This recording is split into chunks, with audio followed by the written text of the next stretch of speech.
Hello guys, welcome back to the study. This is Dheeraj Kumar. आज हम करने वाले हैं इंडियन एयरफोर्स ग्रुप वाई मतलब अदर देन साइंस के रागा का complete mock test, full mock test.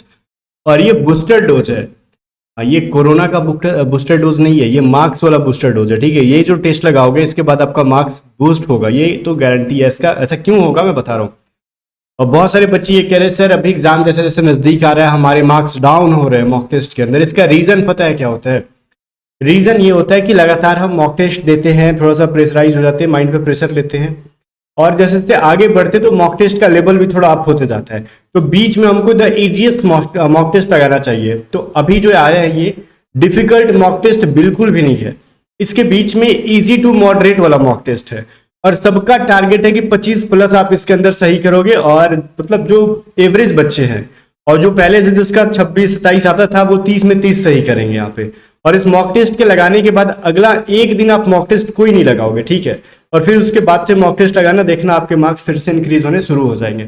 चलो इसको स्टार्ट करते हैं। इसको स्टार्ट करने से पहले का कुछ इंपॉर्टेंट बात जो आपको बतानी थी कि जैसे कि आपको इंडियन नेवी, एसएसआर और नेवी एमआर एग्जाम की आप तैयारी कर रहे हो एयरफोर्स के साथ में, जैसा कि सबको पता है सारे डिफेंस वाले करते हैं।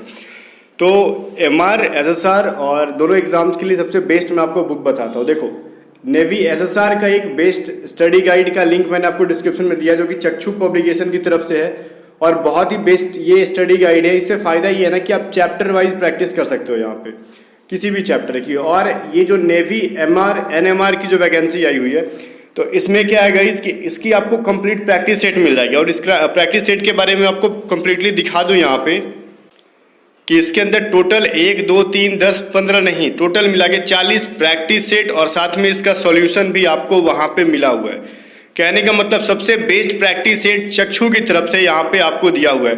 अभी इंडियन एयरफोर्स XY का जैसे स्टडी गाइड और प्रैक्टिस सेट को आपने बहुत ज़्यादा सराहा, चक्षु का जो था, उसी तरीके से MR SSR के लिए भी बेस्ट स्टडी गाइड और प्रैक्टिस सेट का लिंक मैंने आपको डिस्क्रिप्शन में दे दिया है। जैसा कि देख सकते हो यहाँ पे आपको टोटल 40 प्रैक्टिस सेट मिल जाएगा।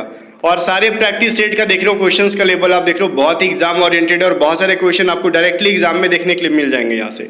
और क्वेश्चंस ही नहीं, साथ साथ में आपको मैं दिखा दूँ इसके आंसर्स भी आपको यहाँ पे दिए हुए मिल जाएंगे और इनकी कंप्लीट जो है ना डिटेल में आंसर मिल जाएंगे। मतलब एक क्वेश्चन का आंसर बी है तो क्यों है, आखिर पूरा डेप्थ में कुल मिला के देखा जाए कि एक एक क्वेश्चन पे बहुत ही डिटेल में जाके यहाँ पे जानकारी दी हुई है। तो ऐसा प्रैक्टिस सेट आपको कहीं और नहीं मिलेगा, इससे उसकी गारंटी है गाइस। तो भी MR SSR की परीक्षा को अगर आप क्रैक करना चाहते हो फर्स्ट अटेम्प्ट में ही तो सबसे बेस्ट प्रैक्टिस सेट आपको चक्षु का मिल जाएगा। लिंक मैंने आपको डिस्क्रिप्शन में दे दिया है। अगर किसी भी टाइप का प्रॉब्लम हो रहा है आपको बाई करने में तो नंबर भी आपको डिस्क्रिप्शन में आप कॉन्टैक्ट कर लो और अपने परीक्षा को बहुत ही अच्छे मार्क्स के साथ क्रैक कर सकते हो। यहाँ से आप मनसबदारी प्रथा का प्रारंभ किसने किया था? देखो गाइस, मनसबदारी प्रथा, अब ये तो बहुत ही इजी सा सवाल है ना, मनसबदारी प्रथा का प्रारंभ किसने किया था। तो इसमें कुछ पूछने वाली चीज है नहीं। क्यों गाइस? क्योंकि बहुत ही बार पूछा गया आया आपका कि अकबर ने किया था। ठीक है, तो अकबर ने क्या किया था? मनसबदारी प्रथा का प्रारंभ किया था। वहीं पे सेकंड क्वेश्चन है क्या, नामचिक नामफुक कोयला जो है क्षेत्र किस राज्य में स्थित है? बोलोगे सर नाम है पहला बार सुन रहे हैं, नामचिक नामचिक। ठीक है, तो हमने तो ढिचिक ढिचिक सुना था, ये नामचिक नामफुक क्या है? ये कोयला क्षेत्र ये क्यों दिया जा रहा है? बिकॉज देखो हमारे ईस्टर्न स्टेट में जितने भी हैं कुछ कुछ विचित्र चीजें अभी हाल फिलहाल में सभी एग्जाम में पूछे जा रहे हैं। पूर्वी क्षेत्र में जितने भी राज्य, 7 सिस्टर्स के जो भी आते हैं, ठीक है, तो उसी में से एक है अरुणाचल प्रदेश, जहां पे नामचिक नामफुक। और अरुणाचल प्रदेश इंडिया चाइना को लेके, बॉर्डर को लेके बहुत आजकल ट्रेंड में रह रहा है। ठीक है, तो ये पढ़ना जरूरी है। थर्ड क्वेश्चन है, भविष्य के बुद्ध के नाम से किसको जाना जाता है? तो भविष्य का बुद्ध मतलब माना जाता है कि भविष्य में बुद्ध का फिर से जन्म होगा जो मैत्री के रूप में जन्म लेने वाले हैं। ठीक है, तो करेक्ट आंसर बी है। और जो ऑप्शन नंबर ए में आपको दिख रहा होगा यहाँ पे पद्म संभव, तो ये दूसरे बुद्ध के रूप में जाने जाते हैं। पद्म संभव को कहा जाता है कि बुद्ध की मृत्यु के बाद पद्म संभव का मतलब वो हुआ था, जन्म हुआ था जो बुद्ध के ही अंश थे। अब कहा जा रहा है कि मतलब भविष्य में फिर से बुद्ध का जन्म होगा जो मैत्री के रूप में जन्म लेंगे। तो ये आपके हिस्ट्री का क्वेश्चन है, ऑप्शन नंबर बी इसका सही आंसर है। क्वेश्चन नंबर 4 देखो, भारत का सबसे बड़ा मंदिर कौन है? देखो कुछ लोग कहेंगे ना कि अंकुर वाट का मंदिर सबसे बड़ा होगा। ये भारत का पूछा जा रहा है, विश्व का नहीं पूछा जा रहा है जनाब। आपको भारत में अगर पूछा जाए तो रंगनाथन, ठीक है, रंगनाथन स्वामी मंदिर जो है ये, ठीक है, रंगनाथन स्वामी मंदिर कहाँ पे? तमिलनाडु के तिरुचुल ऐसे करके कुछ नाम है वहां का, तो आप गूगल पे सर्च करना, मैं बोलने में असमर्थ हूं अभी। आप भी बोलने में असमर्थ होगे पढ़ने के बाद, ठीक है, पढ़ लो, फिर आप 2 बार 3 बार प्रैक्टिस करोगे तब पूरा नाम ले पाओगे, ठीक है, वो जो जगह का नाम है। बट इतना समझो वो तमिलनाडु के अंदर है, रंगनाथन स्वामी मंदिर, ठीक है, भारत का सबसे बड़ा भी मंदिर है ये। पोटेशियम नाइट्रेट का प्रयोग कहाँ पे किया जाता है? दवा बनाने में, या फिर फर्टिलाइजर बनाने में, या फिर नमक, या फिर कांच, कहाँ पे? तो ऑब्वियसली पोटेशियम नाइट्रेट का जो है फर्टिलाइजर या फिर उर्वरक, जैसे वो मतलब फसलों में जो खाद डाला जाता है ना, उसको बनाने के लिए यूज किया जाता है, ठीक है। 6 नंबर क्वेश्चन देखो क्या कह रहा है, 2022 का एशियाई खेल कहाँ पे आयोजित होगा? 2022 में एशियाई खेल कहाँ पे होने वाले भाई? तो इसके ऊपर करंट शॉर्ट्स वीडियो के अंदर मैंने बताया था ना, वो चाइना में, चाइना के होंगचू एक नाम है, होंगचू नेशनल पार्क करके है, उसी में, ठीक है, तो चाइना के अंदर होगा। अभी 7 नंबर क्वेश्चन देखो, ये क्वेश्चन है आपका, 3 सेंटीमीटर, 4 सेंटीमीटर, 5 सेंटीमीटर भुजाओं वाले एक समकोण त्रिभुज को शंकु बनाने के लिए 3 सेंटीमीटर भुजा को घुमाया जाता है, तो इस प्रकार बने शंकु का आयतन कितना है बताओ सर। देखो एक सबसे पहले ये चीज मैं बता दूं आपको, एक क्या है, ये राइट एंगल ट्रायंगल है, ठीक है, इसका एक भुजा 3 सेंटीमीटर, एक भुजा 4 सेंटीमीटर और एक भुजा 5 सेंटीमीटर है। तो जो 3 सेंटीमीटर वाला ना, उसी को ना आधार मान के इसको गोल गोल ऐसे घुमाया जा रहा है, ऐसे घुमाया जा रहा है। तो ये एक शंकु जो बनेगा ऐसे करके, ठीक है, ऐसे शंकु जो बनेगा इधर, तो ये जो 3 सेंटीमीटर हो गया उसका क्या रेडियस हो गया, और ये जो ऊपर वाला पार्ट हो गया 4 सेंटीमीटर वाला हाइट हो गया, ठीक है, और ये जो था ना ऐसे करके, ठीक है, ये वाला पार्ट हो गया 5 सेंटीमीटर, तो हमको उससे कोई मतलब नहीं है। फिलहाल आप समझ गए कि इसका बेस आपका रेडियस कितना हो गया, 3 सेंटीमीटर हो गया, हाइट कितना हो गया, 4 सेंटीमीटर हो गया। तो शंकु का वॉल्यूम क्या होता है, 1/3 पाई आर स्क्वायर एच होता है। तो 1/3 इंटू 22/7 इंटू आर का वैल्यू 3 इंटू 3 था, स्क्वायर करोगे, और एच का वैल्यू 4 था, क्लियर। तो 22/7 को ना हम पाई को पाई छोड़ेंगे, ऐसा क्यों है, क्योंकि ऑप्शंस में पाई दे रखा है, पाई का वैल्यू रखा नहीं गया है। तो 1 3 कट जाएगा, तो 12 पाई सेंटीमीटर क्यू हो जाएगा। वॉल्यूम को सेंटीमीटर क्यू में रखा जाता है और एरिया को स्क्वायर में रखा जाता है, इसलिए ऑप्शन नंबर ए इसका बिल्कुल भी सही आंसर है, ठीक है। चलो आई होप कि क्लियर है बिल्कुल भी आपको, ऑप्शन नंबर ए इसका सही आंसर है, ठीक है। और एक चीज गाइस, बहुत सारी पीडीएफ नोट्स आपको टेलीग्राम पे दे दी जाती है, तो टेलीग्राम चैनल का लिंक डिस्क्रिप्शन दे दिया, टेलीग्राम चैनल को भी ज्वाइन कर लेना। क्वेश्चन नंबर 8 क्या कह रहे हैं, ये एक मैथ का क्वेश्चन है, आप इसको सॉल्व करोगे, तो इसको सॉल्व करो, वीडियो को रोक के मैं डायरेक्टली सॉल्यूशन पे आता हूं, बिकॉज अगर मैं ज्यादा रुकूंगा तो फिर टाइम ज्यादा लगेगा, ठीक है। तो देखो यहाँ पे सबसे पहले क्या करेंगे ना, 15612 लिखो, प्लस में 154, ठीक है, प्लस करोगे क्या हो जाएगा गाइस, ये जो 225 है, रूट 225 किसका स्क्वायर होता है, ये चीज बताओ, ये 15 का स्क्वायर होता है, तो 15 बाहर निकलेगा ना यहाँ पे 15, क्लियर। ये क्या हो जाएगा 15612 प्लस √169, तो अभी क्या लिखोगे 15612 में 169 किसका है, 13 का है, तो रूट के अंदर है, जोड़ दो 15625, ठीक है। 15 625 किसका स्क्वायर है, दिमाग लगाओ, निकालो वीडियो को रोके, ये 125 का है, ठीक है, 125 का, तो करेक्ट आंसर क्या हो जाएगा 125, ठीक है। आगे देखो 9th क्वेश्चन क्या कह रहे हैं, एक ट्रेन 25 सेकंड में एक स्थिर खंबे को पार करती है, यदि ट्रेन की गति 25 मीटर प्रति सेकंड है तो ट्रेन की लंबाई क्या हो जाएगी। तो वीडियो को रोक के जरा सॉल्व करो आप लोग आंसर ला पाते हो कि नहीं। फिलहाल मैं बताता हूं, देखो ट्रेन की लंबाई बराबर होगा ना जब वो डिस्टेंस के बराबर होगा, टोटल दूरी हो जाएगा, ठीक है। तो डिस्टेंस बराबर क्या होता है सर, डिस्टेंस बराबर होता है स्पीड इनटू टाइम, तो डिस्टेंस बराबर जो डिस्टेंस होगा वही ट्रेन की लंबाई होगी। स्पीड है क्या उसकी 25 मीटर प्रति सेकंड, और टाइम क्या लग रहा है 25 सेकंड, तो दोनों का वैल्यू मतलब यूनिट सेम है, मीटर प्रति सेकंड और वो भी सेकंड में, तो डिस्टेंस बराबर क्या हो जाएगा 625 मीटर, तो यही ट्रेन की लंबाई भी हो जाएगी 625 मीटर, ठीक है। चलो आगे देखते हैं 10 नंबर क्वेश्चन, 400 नींबुओं की लागत मूल्य 320 नींबुओं के विक्रय मूल्य के बराबर है, तब बताओ उस पर लाभ का प्रतिशत कितना हो जाएगा। तो वीडियो को रोक के बताओ, इसको परसेंटेज चैप्टर में सॉरी प्रॉफिट लॉस में मैंने पढ़ाया था, बहुत इजी, सबसे इजी क्वेश्चन होगा पूरे मॉक टेस्ट का, तो यही होगा। देखो जो लागत मूल्य क्या रहा है उसको कॉस्ट प्राइस मान लोगे, ठीक है, उल्टा मानते हैं ना इसको, कॉस्ट प्राइस बराबर 400 कह लोगे, और जो विक्रय मूल्य क्या है, देखो एक चीज मैंने कह दिया, सेलिंग प्राइस मानोगे ना 400, लागत मूल्य क्या रहा है 400 है, वहीं पे सेलिंग प्राइस कितना मानोगे 320, ठीक है। तो बोल रहा है बताओ उस पर लाभ का प्रतिशत कितना है। देखो फिर से मैंने कुछ यहां पे ना उल्टा लिख दिया आपको, ये लागत मूल्य का मतलब होता है कॉस्ट प्राइस, ठीक है, तो हम लोग क्या मानेंगे सेलिंग प्राइस बराबर 400 मानेंगे। अभी मैं जरा थोड़ा हिंदी वाला कंफ्यूज हो जाता हूं, और विक्रयमूल्य का मतलब होता है बेचना, तो उसको उल्टा मानेंगे कॉस्ट प्राइस बराबर 320, ठीक है। तो एक्चुअली फिर मैंने इंग्लिश पढ़ा ना तो समझ में आया, हिंदी वाला में थोड़ा सा कंफ्यूजन होता है लागत मूल्य और विक्रय मूल्य में। तो भी क्या कर लेंगे, इसका जो है सेलिंग प्राइस 400 हो गया, ठीक है, उल्टा मानते हैं, कॉस्ट प्राइस को सेलिंग प्राइस मानते हैं और सेलिंग प्राइस को कॉस्ट प्राइस मान लेते हैं। तो इस कंडीशन में आपको प्रॉफिट ही हुआ है ना, तो कितने रुपए का प्रॉफिट हुआ, 80 रुपए का प्रॉफिट हो गया। टोटल कितने में खरीदा था, 320 में, तो निकाल लो, 0 0 कट गया, 8 6 के 32 और ये 25 बार में कट गया।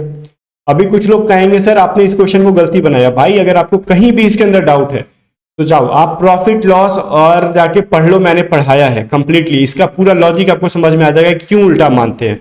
ऐसे ही बिना समझे कमेंट मत कर देना, ठीक है। चलो मेहरबानी होगी आप पे। 11 नंबर देखो, पहली 29 सम संख्याओं का औसत कितना होगा। देखो जब भी कोई इवन नंबर का पूछता है ना कि फर्स्ट इतना नंबर का बताओ, तो डायरेक्टली जो वैल्यू होता है n बराबर n रख देते हैं। बट कोई ऑड नंबर होता है, ठीक है, विषम संख्या, तो क्या रख देते हैं, उसका n+1 लिख देते हैं। तो n+1 एवरेज लिख देता, तो 29 + 1 = 30। तो ये इसका करेक्ट आंसर हो जाएगा। तो बोलोगे सर आज इतना इजी क्यों मॉक टेस्ट दिया, क्योंकि आपका जो है ना माइंड को और आपके मार्क्स को बूस्ट करना था, इसका रीजन था कि इतना इजी मॉक टेस्ट दिया गया। बाकी ऐसा नहीं है कि इसमें से सारे क्वेश्चन आपके एग्जाम में आएंगे, बल्कि ये हो सकता है इसके सारे कंसेप्ट आपके एग्जाम में आएंगे, ठीक है। ये बहुत इंपॉर्टेंट है कंसेप्ट को समझना। 12 नंबर देखो क्या है, ए और बी किसी काम को एक साथ मिलकर 15 दिन में कर लेते हैं। तो यदि ए अकेले इस काम को 24 दिन में करेगा तो बी इस काम को कितने दिनों में समाप्त करेगा। तो कैसे करते हैं, देखो a+b का दे रखा है 15 दिन और ए अकेले दे रखा है 24 दिन। तो बी कितने दिन में करेगा गाइस, तो वीडियो को रोक के बनाओ। क्या करोगे, a × b और बड़े वाले में से छोटे वाले को घटा दोगे, ठीक है। तो a माइनस क्या करोगे, a+b, यही कर लोगे ना। तो करोगे 15 × रुको ये छोड़ो, ये सब लिखने की जरूरत नहीं है, ठीक है। हम लोग डायरेक्टली सॉल्व करते हैं, मतलब जो डेज दे रखा है उसको कर लो। क्या करोगे, 24 में से 15 को घटा लोगे, 15 × 24 बटा में कितना हो जाएगा, 8 हो जाएगा ना। तो ये हो जाएगा, सॉरी यहाँ पे उल्टा मैंने लिख दिया कुछ, 9 हो जाएगा। तो ये हो जाएगा 3 × 9 और ये 3 × 5 = 15 और ये हो जाएगा 3 × 8 = 24, ठीक है। तो ये 8 × 5 = 40 डेज। तो 20 उसको 40 डेज के अंदर निपटा लेगा अकेले, ठीक है। चलो ये इजी क्वेश्चन था। आगे देखो 13 नंबर क्वेश्चन देखो, वे और बी के वर्तमान उम्र का अनुपात 7:3 है। तो उसके उम्रों का गुणनफल 756 है। तो ए का उम्र बताओ। चलो वीडियो को रोक के इसको दिमाग लगाओ। मान लो ए का एज 7x है, बी का एज 3x है और 7x × 3x करते हैं तो इसका 756 आ जाता है। तो ये कटाओ, 7 × 7 0, 7 × 8 = 56, ये कटाओ 3 × 3 = 9, 3 × 6 = 18, x² = 36 है तो x = 6 हो जाएगा। तो a = 7x है तो 7 × 6 = 42 ईयर्स, ठीक है। 42 ईयर्स का जो हो जाएगा a का एज हो जाएगा। ऑप्शन नंबर सी जो है बिल्कुल भी सही है। आगे देखो 14 नंबर क्वेश्चन देखो, अगर sin x प्लस में cos x का वैल्यू दे रखा है 1/5, तो आपको बताना है sin x minus cos x बराबर क्या हो जाएगा। देखो sin x plus cos x का वैल्यू कुछ भी दे रखा होता है तो sin x minus cos x value कैसे निकालते हैं, √2 माइनस जो भी वैल्यू दे रखा है प्लस वाला का स्क्वायर कर दो। यही मैंने पढ़ा था ना पिछली साल ट्राइगोनोमेट्री में, नहीं पढ़ा तो मैं इस साल पढ़ा दूंगा सुबह 8 बजे क्लास में, ठीक है। तो ये हो जाएगा कितना, 25 दूनी 50 और ये 49/25 मतलब 7/5 आंसर। ये जिसको समझ में नहीं आया टेंशन ना लो, जब हम लोग ट्राइगोनोमेट्री पढ़ेंगे बहुत जल्द पढ़ेंगे सुबह वाले क्लास में जो 8 बजे चल रही है, ठीक है, तो उसके अंदर ये चीज कंप्लीट कर लेंगे हम लोग। 15 नंबर क्वेश्चन देखो, एक समकोण त्रिभुज का आधार 9 सेंटीमीटर है और इसका क्षेत्रफल 81 वर्ग सेंटीमीटर है। तो समकोण त्रिभुज की ऊंचाई कितनी है ये चीज आपको बतानी है। समकोण त्रिभुज की ऊंचाई कितनी है ये आपको बतानी है बिल्कुल भी। तो चलो जरा वीडियो को रोको और थोड़ा सा दिमाग लगाओ, फिर देखो यहाँ पे एक समकोण त्रिभुज का आधार दे रखा है कितना, 9 सेंटीमीटर और इसका पूरा एरिया दे रखा है, हाइट हमको पता नहीं है। तो एरिया बराबर क्या होता है बताओ, यहाँ पे 81 दे रखा है तो होता है 1/2 × बेस × हाइट बराबर 81 दे रखा है। तो 1/2 बेस है 9, हाइट हमको पता नहीं है, बराबर 81 कर लो, ठीक है। ये हो जाएगा 9 × 9 = 81। तो h बराबर 9 × 2 = 18 सेंटीमीटर, जो कि आपके ऑप्शन में नहीं है तो हो जाएगा none of these, option number D, इनमें से कोई नहीं, ठीक है। तो फिर इसका हाइट हमको निकल गया 18 सेंटीमीटर था।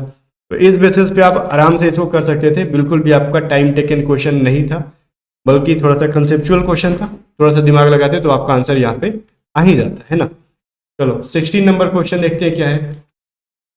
अगर P का मतलब मल्टीप्लाई है, R का मतलब प्लस है, T का मतलब डिवाइड है, इसका मतलब क्या है माइनस है, तो बताओ इस इक्वेशन का मतलब बताओ। तो एक काम करो, वीडियो को रोको और जरा वीडियो को रोक के सॉल्व करो। कैसे करोगे? 18 T का मतलब क्या है? डिवाइड। फिर 3 P का मतलब क्या है गाइस? क्या लिखा है यहाँ पे? मल्टीप्लाई, ठीक है। फिर क्या अपना 9 S का मतलब क्या है गाइस? माइनस, ठीक है। फिर 8 R का मतलब क्या दे रखा आपने को? +6, ठीक है। 3 इंटू 6 होता है 18 और 9 इंटू 6 बराबर 54 -8 + 6 तो 60 -8। देखो पहले हम लोग प्लस कर लेंगे, ठीक है। 54 और 6 को ऐड कर लेंगे, फिर 8 को सब्सट्रैक्ट करके हम लोग 52 आंसर कर देंगे, ठीक है। Option number C is the correct answer. चलो नेक्स्ट क्वेश्चन देखते हैं। 17 नंबर क्वेश्चन क्या कह रहा है? डैश इस टी टी, ठीक है। फिर यहाँ पे कह रहा है डैश, फिर double T dash double T S and dash, ठीक है। अब एक चीज देखो, इसमें बहुत ज्यादा दिमाग नहीं लगाना है अपने को, कुछ ऐसा कंसेप्ट पकड़ना है जिसकी मदद से हमको आंसर आ जाए। तो देखो एक चीज समझ में आ रहा होगा यहाँ पे जो देख रहा है आपको एस है, एस के पहले क्या है? टी दिया रहा है, दिख रहा है आपको? एस के पहले क्या है? टी। तो इस वाले एस के भी पहले क्या डाल दोगे? टी। क्या दिमाग में आया? ठीक है, ये चीज आ गया सर। फिर एस के बाद भी क्या है? टी है, मतलब दो टी के बीच में एक एस छुपा हुआ है, तो ये दोनों टी के बीच में भी क्या करेंगे? एक एस को छुपा देंगे। फिर इन दोनों टी के भी बीच में क्या कर देंगे? एक एस को छुपा देंगे। और सारे एस के बाद एक टी आ रहा है तो टी लिख दो। मतलब यहाँ पे हमने टी फिल किया, यहाँ पे हमने एस फिल किया, यहाँ पे हमने एस और यहाँ पे टी। तो क्या देखो, जो T S S T option में है तो ऑब्वियसली है ऑप्शन नंबर डी के अंदर, ठीक है। तो D is the correct answer. चलो क्वेश्चन नंबर नेक्स्ट देखते हैं 18। बहुत इजी से कंसेप्ट था ना, इसके अंदर कुछ भी था नहीं। अगर आप थोड़ा सा दिमाग लगा लेते ना तो फिर फटाफट आंसर आ जाता। समझ में आ रही है बात को? चलो आगे देखते हैं, अगला क्वेश्चन क्या है। 18 कह रहा है 4832 5840 6848, ठीक है। फिर अगला सीरीज, नेक्स्ट सीरीज क्या होगा पूछा जा रहा है आपसे। तो एक सिंपल सा लॉजिक है, हमको ना ये चीज करके देखना है कि फर्स्ट टर्म के अंदर क्या जोड़ा हमने, क्या ऐड किया कि जो सेकंड वाला टर्म मिला। फिर सेकंड टर्म के अंदर क्या हमने ऐड या फिर कुछ माइनस प्लस कुछ भी किया ना कि ये अगला सीरीज मिला। तो एक चीज है, ये छोटा है, देखो सेकंड वाले से पहला छोटा है, थर्ड वाला से सेकंड वाला छोटा है। ऑब्वियसली इसके अंदर कुछ ना कुछ हम लोग जोड़ रहे हैं, ऐड करते जा रहे हैं। तो कैसे पता चलेगा? तो सिंपल सा लॉजिक है, 5840 में 4832 घटा दो, ये हो जाएगा 0, सॉरी 10 - 2 8 और ये हो जाएगा 0 0, ये 108, ठीक है। तो हमको समझ में आ रहा है कि 1008 हमने ऐड किया तो ये वाला चीज मिला। फिर इसमें 100 ऐड कर दोगे तो अपने को ये वाला मिलेगा। तो ऑब्वियसली इसके अंदर भी हम लोग सेम काम करेंगे। 8 8 16, ये 5, ये हो जाएगा 7 8 5 6। 7 8 5 6 कहाँ पे भाई जान? ऑप्शन नंबर सी के अंदर है। तो करेक्ट आंसर क्या है? सी है। समझ में आ रही है? 18 का ऑप्शन नंबर सी कैसे हो गया अपना? बस एक बेसिक सा तरीका अपनाना था और आंसर ला देना था, ठीक है ना। चलो अब 19 नंबर क्वेश्चन क्या कह रहा है? ये भी एक अल्फाबेट सीरीज का क्वेश्चन है, बहुत ही आसान सा क्वेश्चन है, इसके अंदर भी कुछ करना नहीं था, आप आसानी से कर सकते थे इसको। ZSWOTKQG डैश डैश, देखो जब भी दो बार डैश डैश देना, यहाँ पे दो बार, जब दो बार का डैश डैश का आंसर पूछे आपसे तो समझ लेना कुछ ना कुछ ऑल्टरनेटिव किया गया है। सर ये क्या बोल दिया, ये क्या नया टर्म यूज कर दिया ऑल्टरनेटिव? देखो मैं बता रहा हूं, ZSWOTKQG dash what and what, ठीक है। अब देखो इसके अंदर क्या गया ना, Z का रिलेशन W से, W का रिलेशन T से, मतलब एक गैप करके, इसी को ऑल्टरनेट करके कहते हैं। अब Q का रिलेशन किससे निकलेगा? यहां वाले से निकलेगा। उस तरीके से S का रिलेशन O से, O का K से और K का रिलेशन G से और G का लास्ट वाले से। क्लियर है ना भाईजान? देखो अभी G में हमने कितना जोड़ा था? K जोड़ा था, मतलब HIJK 4 ऐड किया था नीचे वाले में। फिर क्या किया हमने, आगे बढ़ रहे हैं तो फिर हम लोग K में 4 ऐड करेंगे, तो फिर K में 4 ऐड करोगे तो O आ जाएगा, फिर O में हम लोग ऐड करेंगे तो S आ जाएगा। मतलब अगर भाई पीछे की साइड जाते तो माइनस करते जाते। तो G में इस बार क्या करोगे, हम लोग यहां वाले में क्या ऐड करेंगे कि G आ जाता है? बताओ, G 7 नंबर पे आता है तो X में 4 ऐड करके, मतलब G 7 में G ये घटा लो ना अपने को 4, तो 3 आएगा ना। तो ऑब्वियसली यहाँ पे क्या हो जाएगा, G देखो मैं बता रहा हूं यहाँ पे 3 आ जाएगा, तो उतना लिखना नहीं है। 3 नंबर पे क्या होता है? C होता है, तो लास्ट में C हो जाएगा। उसी प्रकार देखो ये अपना रह गया ऊपर वाला। अब Z में या फिर पीछे से चलो देखते हैं इसके, Q में हमने कितना जोड़ा तो फिर T आया, QRST हमने 3 ऐड किया, आगे की तरफ बढ़ रहे हैं तो, फिर 3 ऐड किया, आगे की तरफ बढ़ रहे हैं तो, फिर 3 ऐड किया, आगे की तरफ बढ़ रहे हैं तो, फिर बताओ Q मतलब किस चीज में क्या जोड़ेंगे तो Q आ जाएगा, N में 3 जोड़ोगे तो Q आएगा ना, OPQ, तो ऑब्वियसली यहाँ पे N आ जाएगा। ठीक है भाई, पीछे की साइड जाते तो -3 और -4 करते हैं, और इस साइड से जाओगे तो +3 और +4 करोगे। तो अब देख लो आपको किस साइड से आराम पड़ रहा है, फिलहाल आंसर तो N और C आ रहा है। चलो 20 नंबर क्वेश्चन देखते हैं। पहला है लखनऊ, दूसरा है पटना, तीसरा है भोपाल, चौथा है जयपुर। तो पूछ रहा है सर इसमें से अगला क्या होगा, अगला बताओ क्या हो जाएगा इस सीरीज को कंटिन्यू करते हुए। कुछ लोग बोलेंगे शिमला, कुछ बोलेंगे मैसूर, कुछ लोग बोलेंगे पुणे, कुछ लोग कहेंगे हमको इंदौर पसंद है, इंदौर आंसर करेंगे। भैया आपको पसंद है क्या, उससे मतलब नहीं है, सवाल यहाँ पे ये उठता है ना कि अगला सीरीज क्या होगा वो आपको बताना है। देखो जयपुर, भोपाल, पटना, लखनऊ, ये सारी चीजें क्या है, कैपिटल है किसी ना किसी स्टेट की। किसी ने क्या, लखनऊ जो है यूपी का है, पटना बिहार का है, भोपाल आपका एमपी का है, जयपुर राजस्थान का है। तो इसमें से कौन सा कैपिटल है सर, तो शिमला कैपिटल है ना, वो आप कमेंट करके बताओ शिमला किस स्टेट का कैपिटल है। देखते हैं कितने लोगों को पता है। चलो आगे देखो 21 नंबर क्वेश्चन क्या है, किसी घड़ी में 3:35 हो रहा है, यदि इसे दर्पण में देखेंगे तो कितना समय प्रतीत होगा। एक यूट्यूब पे एक चीज सर्च करो, क्लॉक रीजनिंग, ठीक है, by A to Z study. इसके 2 पार्ट हैं, A to Z स्टडी पे मैंने पढ़ाया, दोनों पार्ट के अंदर इसमें बहुत सारे टर्म्स आते हैं कि कितने बजे इसमें क्या हम लोग घटाएंगे, क्या करेंगे, ये सभी चीजें हैं। तो आप उस क्लॉक के 2 वीडियो है, दोनों देख लो, समझ में आ जाएगा। 3:35 जब है तो उसको दर्पण में देखेंगे तो क्या 11:60 में सीधे घटा लो 3:35 को, जो वैल्यू हो जाएगा भाई इसका करेक्ट आंसर हो जाएगा। समझ में आ रहा है बात, मुझे तो लग रहा है कि आपको समझ में आ रहा है। ये कितना हो जाएगा, तो 8:25, ठीक है। तो ये जो हो जाएगा करेक्ट 21 का 8:25 है। तो मैंने ऑलरेडी पढ़ा रखा है ना ये चीज, तो फिर इसको रिपीट करने का बार बार थ्योरी, क्योंकि छोटा सा है नहीं, बड़ा बड़ा थ्योरी होता है क्लॉक के अंदर। तो आप सर्च करोगे clock reasoning bye A to Z study, तो आपको 2 वीडियोस मिल जाएंगी, पार्ट 1 एंड 2 करके, उन दोनों को देख लो, आपका क्लॉक से रिलेटेड सारा डाउट खत्म हो जाएगा। आगे देखो, फिर एक क्लॉक का ही क्वेश्चन है, 8:20 पर एक घड़ी की सुइयों के बीच का कोण क्या होगा। 8:20 पर एक घड़ी के बीच की सुइयों का कोण, मतलब घंटे और मिनट की सुई। तो इसके लिए एक फॉर्मूला यूज करना आप लोग, जब भी बीच का कोण पूछेगा तो 11 इंटू मिनट का -60 इंटू आवर्स डिवाइडेड बाई क्या कर लोगे 2। अब 11 इंटू मिनट की सुई क्या है, 20 है, 20 मिनट है ना, माइनस करोगे जनाब आप लोग 60 में से 60 इंटू 8 को बाई 2। अब भले आंसर माइनस में आएगा बट डिग्री है ना, तो उसको हम प्लस में ऑटोमेटिकली रख देंगे। ये 220 हो जाएगा, 848, 480 बाई 2, ठीक है। अब घटा के देख लो कितना आता है आपका, कहोगे सर 260 आ गया बाई 2। अब डिवाइड दोगे तो 130 डिग्री, 130 डिग्री कहोगे सर माइनस में वैल्यू आ रहा है, उससे कोई लेना देना नहीं है, डिग्री हमेशा प्लस में होता है, ठीक है। तो ये एक शॉर्टकट है जिसकी वजह से हम आराम से निकाल लेंगे, अदरवाइज घड़ी ले जाने तो देंगे नहीं कि आप और स्केल वगैरह की बैठ के नापोगे वहां पे, तो इसकी मदद से निकाल लेना, फटाक से आंसर आ जाएगा, ठीक है। 23 नंबर क्वेश्चन देखो, ये क्या है भाई, डायरेक्शन चैप्टर का एक क्वेश्चन है।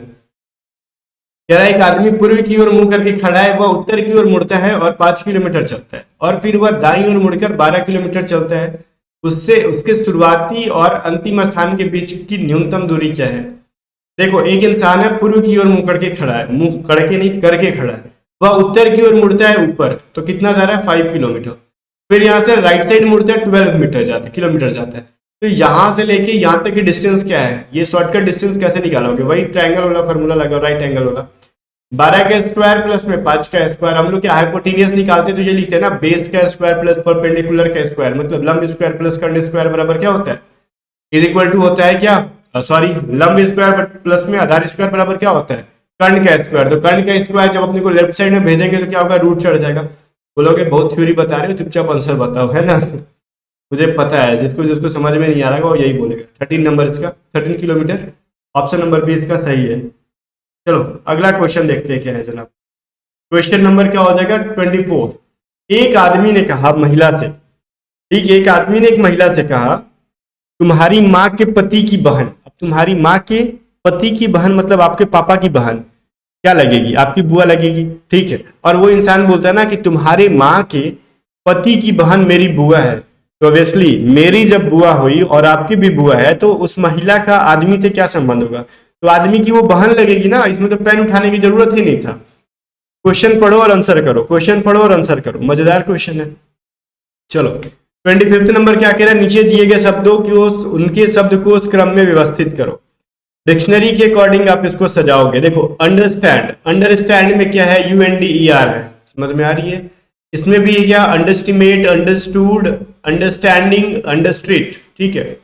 अंडर ट्रीट, तो अंडर अंडर सबके अंदर है। अंडर के बाद इसके अंदर STA है, इसके बाद क्या है, इसके अंदर E है पहले, ठीक है, EST है। फिर क्या है भाई, इसके अंदर TSTT है। फिर क्या STA है, इसमें क्या है जनाब, आपका T है सीधे। तो पहले क्या हो जाएगा, 2 नंबर हो होगा, बिकॉज इसके अंदर पहले E है, तो 2 नंबर हो गया। चलो 2 नंबर तो कट गया। अब देखो फिर क्या हो जाएगा, ST के बाद इसके अंदर A है, बाकी सब में ST के बाद क्या है, मतलब क्या है ना, इसके अंदर ST के बाद इसमें N है और इसमें भी N है और ये D है, तो उसके बाद भी D है, बट ये ING है। इसके अंदर स्टैंड पे भी खत्म हो जाता है, तो 1 नंबर पहले आएगा, फिर उसके बाद 4 नंबर हो जाएगा, ठीक है, तो ये भी हो गया। अब अपने को 3 और 5 में देख लेना पहले क्या होगा। तो इसमें क्या है ना कि इसमें देखो 3 क्यों पहले आएगा, क्योंकि इसमें S पहले है, और देखो अंडर के बाद क्या है ना, S है और इसके अंदर अंडर के बाद T है, तो S पहले आता है, T बाद में आता है, तो 3 और 5 ऐसे आ जाएगा। तो ऑप्शन नंबर बी इसका सही आंसर है। डिक्शनरी वाला जो है ना, ये ऐसे ही बनता है। अगर आपको डिक्शनरी वाला रीजनिंग नहीं आता है तो आप सर्च करो dictionary word by A to Z study, आपको वो भी वीडियो मिल जाएगी। 26 नंबर क्वेश्चन देखो, नॉन वर्बल रीजनिंग का क्वेश्चन है, जो कि एग्जाम में अक्सर आप छोड़ते हो, वही रीजनिंग हुआ है, ठीक है। देखो ये चीज क्या कह रहा है, ये कह रहा है अगर इसको हमने ऐसे बना दिया तो इसको कैसे बना देंगे, ऑप्शन से बताओ कौन सा बनेगा। देखो कई सिंपल सा लॉजिक है इसका, ये जो ब्लैक वाला पार्ट है ना, ये यहाँ पे और एक यहाँ पे, तो जब ये वाला कॉर्नर इसका यहाँ पे है, तो ये अगला में जब जाता है ना, देखो तो इसका ब्लैक इधर आ जाता है और इसका इधर, मतलब ये इस साइड की तरफ आ जाता है। अब देखो अगर कोई भी चीज इधर है, यहां तक लाने में एंगल कितना बनेगा, 90 डिग्री एंगल बनेगा। तो सेम कंडीशन इसमें भी करो, पीछे की तरफ एंटी क्लॉकवाइज 90 डिग्री। अगर इसमें अगर कोई चीज ऊपर की तरफ है तो उसको 90 डिग्री पीछे की तरफ ले जाओगे तो यहां बनेगा, मतलब इस बार वो जो बनेगा आपका यहाँ पे ब्लैक होगा। समझ में आ रहा है जनाब, ठीक है। तो यहाँ पे ब्लैक C और E दोनों में है और A में भी है। अब ये बात होता है कि जो ऊपर का जो डॉट है ये कहाँ जाएगा, तो देखो ये ऊपर का जो डॉट है एक पोजीशन आगे गया तो इसका भी डॉट यहाँ पे आ जाएगा, तो ऑब्वियसली यहाँ पे डॉट किस में है, ऑप्शन नंबर C के अंदर है, ठीक है। तो ऑप्शन नंबर C इसका करेक्ट आंसर है। 27 नंबर क्वेश्चन देखो, अब इसमें बहुत सारे लोग कंफ्यूज हो जाएंगे क्वेश्चन को देख के, सर इसका धमाल मचा रखा है भाई, इसको ऐसे बना दिया, अंदर पता नहीं क्या क्या डाल दिया, तो इसके अंदर कैसे हम डालें, समझ में नहीं आ रहा है। देखो समझने वाली कोई बात नहीं है, एक को ना गैप करके देखो, इसका रिलेशन इसके साथ निकालो। इस जो ब्रीथ है ना, इसको चौपट बना दिया हम लोग, इक्लिप्स बना दिया, ठीक है। उसी तरीके से इसको भी इक्लिप्स के तौर पे मोड़ेंगे तो ये भी कैसे हो जाएगा, इनमें से कोई एक होगा। समझ रहे, ट्रायंगल सब में एक जैसा है, एक जैसा एक जैसा है, ठीक है। तो जरा हमको पेन का कलर ना लाल बदल लेने दो, तब समझ में आएगा। देखो इसके अंदर भी क्या है, सारे के सारे ट्रायंगल जो है चौपट टाइप के बन गए हैं। तो ये चीज ध्यान देना, नीचे में ये जो लाइन है ये क्या है, ऐसे है, इधर से मुड़ेगा तो ये ऐसे बनेगा। तो इस तरीके से ऑप्शन नंबर ए में है, इसमें ऐसे है जो कि नहीं होगा, इसमें एकदम खड़ा स्ट्रेट है, इसमें ये अलग ही डिजाइन बना दिया, इसमें तो चौपट वाला काम कर दिया। तो सिर्फ ए नंबर जो है बिल्कुल भी सही है, ठीक है। ये तो सब इमेजिनेशन वाली चीज है, इसके अंदर कुछ भी मैथ है नहीं कि कैलकुलेशन समझाऊं, देखो समझो ऑब्जर्व करो, ठीक है। 18 नंबर क्वेश्चन है। 18 नंबर क्वेश्चन थोड़ा सा लाजवाब है, तो वीडियो को रोक के ना आप दिमाग लगाओ, लाजवाब क्वेश्चन है बिल्कुल भी। देखो ये जो चीज है ना, पहले वाले में एक चीज कॉमन दिख रहा होगा, सबके अंदर ना बराबर बराबर बराबर बराबर का फोटो दिख रहा होगा, और बराबर भी कुछ इस तरीके से है ये ना। देखो एक बार अगले वाले में यहाँ गया, फिर यहाँ गया, फिर देखो यहाँ पे है, फिर यहाँ पे, तो फिर अगला फोटो जो बनेगा उसमें कहाँ पे हो जाएगा, बराबर का साइन। कहोगे सर उतना दिमाग लगाने की कोई जरूरत नहीं है, सबके सब में बराबर यहीं पे है। हाँ सर आप बहुत महान हो, आप सही कह रहे हो, ठीक है। अभी देखो ये जो एरो का चिन्ह था ये पीछे की तरफ आया, अब एरो जो है ना ये चतुर्भुज में बदल गया, ठीक है। चतुर्भुज आगे गया, ठीक है। अब चतुर्भुज फिर आगे गया तो अगली बार ये त्रिभुज में बदल गया, तो इस बार त्रिभुज नीचे आ जाएगा ना अगले वाले में, तो त्रिभुज क्या आ जाएगा, नीचे की तरफ आ जाएगा सर, ठीक है। त्रिभुज नीचे की तरफ आ गया। तो अब बताओ हम सी को कहें कि ई को कहें, बहुत सवाल उठ रहे हैं, कौन सा करें, सी होगा कि ई होगा, ठीक है। थोड़ा सा अपने को ना लॉजिक यहाँ पे निकल के आता है। तो अब एक चीज समझो यहाँ पे, अब क्या है ना, ये एस है, ठीक है, ये क्या है, एस है। अब एस जो है ऊपर के साइड गया है तो ओ बन गया है, दिख रहा है आपको। फिर ओ पीछे की तरफ गया है, दिख रहा है कि नहीं आपको यहाँ पे ओ। फिर ओ आगे गया तो सी बन गया, ठीक है। अभी ये जो सी है मतलब ये एक बार ना, ये देखो एस के बाद ये 2 बार रुका, ठीक है, क्योंकि मतलब अभी जो है सी बदलेगा, क्योंकि सी भी 2 बार एग्जिस्ट कर चुका है, ओ बार भी आ गया तो सी बदलेगा। ये एक अल्फाबेट के रूप में आना चाहिए था, आपके दिमाग में ये आ रहा होगा। बट अल्फाबेट में क्या है, या तो बी या तो ई। तो ई में जो एस है ऑलरेडी एस आ चुका है पहले, तो इसको यूज में नहीं लाएंगे। तो अभी क्या होगा, बी नहीं सी, ठीक है। सी या फिर ई, इन दोनों में से कोई एक आएगा। तो इस बार ये स्टार आएगा, कोई अल्फाबेट से मतलब नहीं है। अगला एक कुछ नया फोटो आना चाहिए था, ठीक है, जो कि पहले यूज नहीं हुआ है। तो इस मेथड से 28 नंबर का करेक्ट आंसर सी हो जाएगा, ठीक है। चलो 29 का देखते हैं। ये भी एक लॉजिक क्वेश्चन है। अब पूछ रहा है इसके बाद कहाँ कौन सा फोटो आएगा। सिंपल है, देखो ये पहले इधर था, फिर एक बार पीछे गया, फिर एक पीछे गया, फिर इधर से, मतलब ये ऐसे घूम रहा है, क्लॉकवाइज घूम रहा है, क्लॉकवाइज दिख रहा है, एक एक पोजीशन आगे। तो यहाँ के बाद कहाँ आता है, इस वाले पोजीशन में, जिसमें जिसमें है उन्हीं में से कोई एक आंसर होगा। तो अब ये चीज देखना है कि यहाँ पे जो पहले कहाँ पे था, इसमें था। तो यहाँ पे जो ऐसे करके इधर से बना हुआ था, तो इधर से किसमें किसमें है, ऐसे और ऐसे। ऑप्शन नंबर ए में है, ऑप्शन नंबर बी में है, और ऑप्शन नंबर डी में, और ऑप्शन नंबर ई में, सब में वैसा ही फोटो बना हुआ है। तो अब आंसर करे तो किसको करे। रुको अभी और हमारे पास लॉजिक है। ये जो फोटो है एरो का, देखो ये क्लॉकवाइज आगे बढ़ रहा है, दिख रहा है आपको। इस बार फिर देखो ये पहले पोजीशन की तरह ये वाला आ गया है, तो अभी सेकंड वाला पोजीशन की तरह कहाँ पे जाएगा, ये चीज बताओ। इधर से दीवार की तरफ किसमें है, ऑप्शन नंबर डी के अंदर है, और ऑप्शन नंबर ए के अंदर है, ठीक है। तो ए और डी में कौन सा आंसर करे सर, ए और डी में। तो हमको ध्यान देना है, इस बार ये इधर है, ठीक है। इधर कहाँ पे था, पहले में था। पहले के बाद ये किधर बनता है, ऐसे बनता है। तो ये देखो ऊपर की तरफ ये रहना चाहिए, जो कि डी नंबर इसको बिल्कुल भी फॉलो कर रहा है, ए में नहीं है, ठीक है। तो डी वाला जो है बिल्कुल भी करेक्ट आंसर है, ठीक है। चलो आगे देखते हैं लास्ट क्वेश्चन क्या कह रहा है, बताओ। Choose the figure which is the different from the rest. वो फिगर चूज करो जो सबसे क्या है, अलग है, सबसे अलग दिखता हो। तो आपको आंख बंद करके भी देखोगे ना तो आपको मिल जाएगा, क्या मिल जाएगा, ये सारे के सारे जो डॉट है ना एक डब्बा के अंदर, सब में एक एक डॉट कम से कम डब्बा के अंदर बंद है। इधर भी डब्बा में है, इधर भी डब्बा में, बट सी वाले में डब्बे के अंदर कोई भी डॉट नहीं है, ये खुले वाले में है, खुले में स्वॉच कर रहा है ये, ठीक है। इसको भगाओ और एक कमरे में भेज के कहो कि जाकर यहाँ पे स्वॉच करो। ऑप्शन नंबर सी डिफरेंट है, ठीक है गाइस। चलो कमेंट करके बताओ 30 में से किसके किसके 30 मार्क्स आए, एटलीस्ट 25 प्लस है, कमेंट करके बताओ। नेक्स्ट वीडियो में, तब तक ले बाय बाय।